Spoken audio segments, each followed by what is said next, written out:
चुनाव का अब क्या होगा, आप जो इलेक्शन लड़ेंगे? राष्ट्र का सेवा करना हमारा ध्येय है। हम मेरे परिवार वाले भी वही काम किए हैं, तो मैं बीजेपी के साथ रह के राष्ट्र की सेवा करूंगा। लोकसभा 2024 का चुनाव मनीष कश्यप नहीं लड़ेंगे और बस माँ जहाँ जो बोलेगी वो मैं करूंगा। मेरी माँ जो है मुझे लेके आई है। मनोज भैया के साथ हम लोग जो है कल बिहार से आए और इन लोगों के वजह से ही मैं जेल से निकल पाया। मेरा बुरा दिन जो है मेरे जिंदगी का खत्म हो पाया, इसलिए मैं बीजेपी में ज्वाइन किया और बिहार को मजबूत करना है। बिहार में जो लालू परिवार जो बिहार को लूट के बर्बाद किया, खसोट लिया पूरे बिहार को, तो इसलिए जो है मैंने बीजेपी ज्वाइन किया। बीजेपी के साथ अब मिलकर जो है मैं बिहार को मजबूत करूंगा।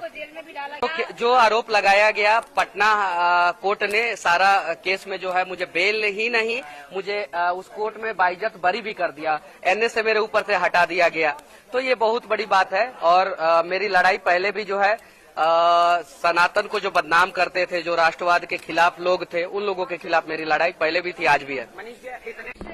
कि मनीष कश्यप जैसा व्यक्ति जो जनता के सरोकार को उठाता है, वो भारतीय जनता पार्टी उसके साथ है। आपको समर्थन करने के लिए पूरे बिहार से आ रहा है, जो कि आज तक किसी इतिहास में किसी नेताओं के साथ ऐसा नहीं होता है। नहीं, इसका क्या कारण? नहीं, मोदी जी को पूरा देश समर्थन कर रहा था। देखिए, मोदी जी प्रधानमंत्री है ना, लेकिन वो एक सांसद के चुनाव लड़के ना प्रधानमंत्री बने ना, ये चीज़ें है। हम लोग उन लोगों से तुलना नहीं कर सकते हैं। हाँ, लेकिन बिहार में ये जरूर कह सकता हूँ कि बिहार में वर्तमान समय में मुझे सबसे ज़्यादा प्यार एज एक कैंडिडेट के रूप में मिल रहा है। ये मेरे लिए गर्व की बात है जी। और अभी जो है आप नवादा में देखे गए थे गुंजन सिंह के साथ, वहाँ से भी निर्दलीय, पवन सिंह जी निर्दलीय, मतलब ये तीन बड़े फेमस मतलब एक भोजपुरी अभिनेता है, एक सिंगर है और एक फेमस यूट्यूबर है। भारत में पहली बार कोई यूट्यूबर लोकसभा का चुनाव लड़ रहा है, प्रथम। जब इतिहास लिखा जाएगा कि कौन था भारत का पहला यूट्यूबर जो लोकसभा का चुनाव लड़ा था, तो मनीष कश्यप।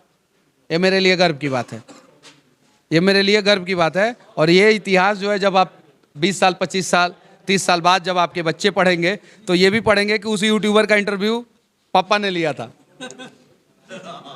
सही है कि नहीं? आपके बच्चे ये बात कहेंगे। तो ये इतिहास, क्रांतिकारी धरती है चंपारण, और यहाँ से इतिहास बनता है। और 100 साल पहले गांधी जी ने बनाया था, 100 साल बाद मैं बना रहा हूँ। अच्छा, एक फिल्म है नायक, जिसमें अनिल कपूर एक पत्रकार से जो है सीएम तक जाते हैं। सीएम बनने के बाद जो है लोग उनको दूध में नहला देते हैं, और यहाँ आपको पहले ही दूध में नहलाया जा रहा है, क्या कहेंगे? आप फिल्म ठीक से नहीं देखे हैं। सीएम बनने से पहले ही उनको भी दूध से नहलाया गया था, ठीक है। और हम उससे तुलना नहीं कर रहे हैं, ठीक है। बस अपना प्रयास है, अपना काम है, अपना काम करते रहेंगे। बाकी जनता और भगवान के हाथ में। बाकी भगवान का तो साथ और जनता का साथ तो मुझे मिल रहा है। क्योंकि भगवान का साथ में, जनता का साथ तो आप देख सकते हैं, भीड़ के रूप में जो है इतना प्यार दे रहे हैं लोग मुझे। और भगवान का साथ इसलिए भी कह सकता हूँ कि मैंने बोला पुल गिर जाएगा, पुल गिर गया। मैंने बोला सरकार गिर जाएगा, सरकार गिर गया। उसमें मेरा कोई योगदान नहीं था। जेसीबी लेके पुल गिराने नहीं गया। भगवान ने देखा कि मनीषवा बोला है और पुल में सही में गड़बड़ी चल रहा है, गिरा दिए भगवान ने। भगवान ने देखा सरकार को बोला है मनीषवा गिराने के लिए, और सरकार सही में गड़बड़ है, भगवान ने गिरा दिया। तो भगवान का तो आशीर्वाद मेरे साथ है। और सरस्वती तो जुबान पे है। जेल से निकलने के बाद मैंने कभी भी कोई ऐसा शब्द का इस्तेमाल नहीं किया है जिससे किसी की भी भावनाएं आहत हो। मैं सही शब्दों का चयन करता हूँ। और सरस्वती जुबान पे इसलिए है, सरस्वती और लक्ष्मी दोनों जुबान पे हैं, क्योंकि मैं बोलता हूँ तो लक्ष्मी जी भी आती हैं।